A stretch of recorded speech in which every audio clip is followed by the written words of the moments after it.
बंद कर दो ना ना ना ना।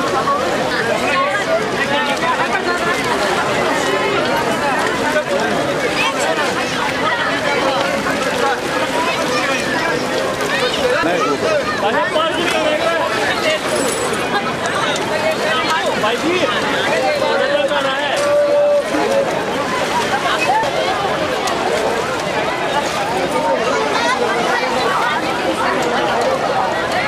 आप एक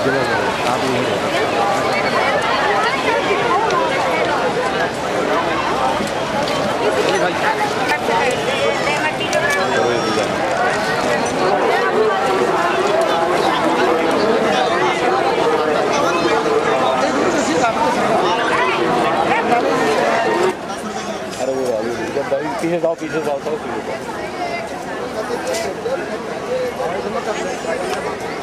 दौड़ गया।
भाई ये देखो भाई मार रहा है।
शांति से लिया है, बच्चे के लिए, परिवार के लिए, सारा का भला होगा परमात्मा से शांति। मैं ऐसे मांग रही हूँ जिसे परमात्मा मौज करा के सबका भला होगा, जैसे मेरी मौज करा के।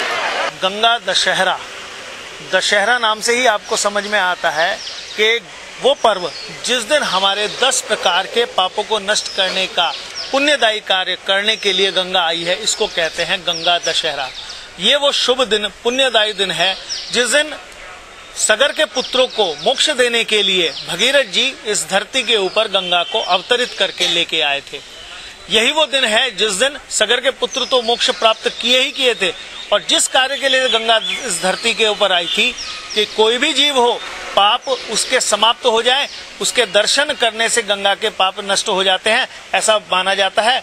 वो दिन आज ही का दिन है गंगा दशहरा, जिस दिन माँ धरती पर उतर कर आई थी। ये वो पर्व है जिस दिन आप मात्र स्नान कर लेते हैं, गंगा दशहरा बोल के, दशहराय नमः, नारायणाय नमः, ये शब्द उच्चारण करके, ओम नमो भगवते वासुदेवाय का उच्चारण करके 10 डुबकियां लगाने से आपके 10 प्रकार के, जैसे आप कायिक वाचिक मानसिक 3 प्रकार के लौकिक पाप माने जाते हैं, इसी प्रकार से जैसे हमारी 10 इंद्रियां हैं, 10 इंद्रियों से होने वाले हमारे पापों को नष्ट करने वाला दिन है गंगा दशहरा। इस दिन स्नान करें। विशेष पुण्यदायी जो दान है आज के दिन, वो जल पात्र है, जल का दान है।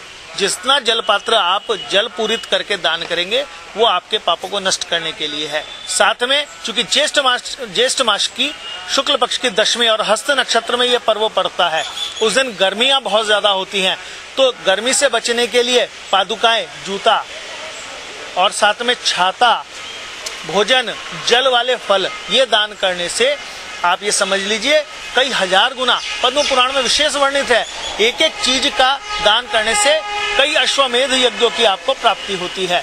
यदि गंगा के नजदीक न भी हैं तो आप अपने घर पर भी गंगा आदि, यमुना आदि पवित्र नदियों का ध्यान करके उस जल में गंगा का आवाहन करके अपने सिर पे गंगा जल को डाल ही लेंगे, अगर उस लोटे को डालेंगे। आप ये समझ लीजिए वो स्नान का पर्व आपको वहां घर पर भी फल देगा।